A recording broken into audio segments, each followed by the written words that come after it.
নমস্কার সকলকে। আজকে সকাল থেকে শুরু করছি।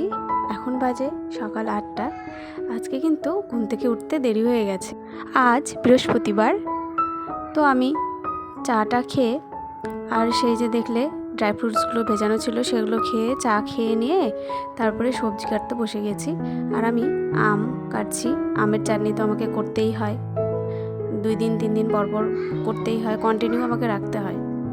লাউ কিন্তু আমরা সেই একভাবে সেই ঘন্ট আর সেই ডালের মধ্যেই খেয়েছি।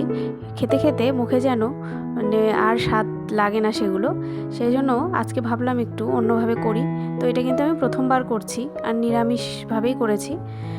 ইদানিং না 15-20 দিন মতো হলো যে আমি ডিটক্স ওয়াটার খাওয়া শুরু করেছি। তো আমি এখানে শসা, লেবু আর আদা নিয়েছি আর নিয়েছি চিয়া সিড। তো এই যে ভিজিয়ে রাখলাম, 2 থেকে 3 ঘন্টা রেখে দেবো।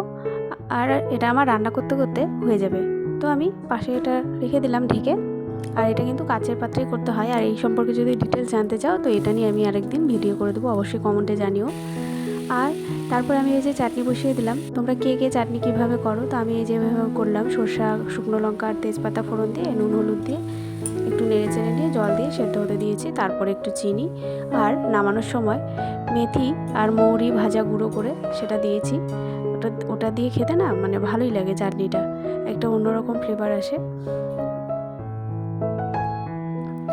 এবার এই লাউয়ের মধ্যে আমি বেসন, লবণ, হলুদ আর একটু আদা জিরে বাটা দিয়ে মেখে নিয়েছি। আর এই যে এইভাবে বলের আকারে যে যেমন শেপ করতে পারে সেভাবে করে ভেজে নিলাম।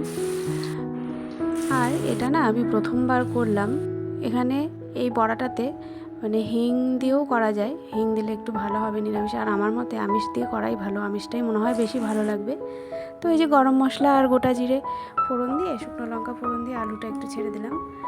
আর মশলা কষিয়ে জল দিয়ে তারপরে এই যে কোপ্তাগুলো ছেড়ে দিয়েছি।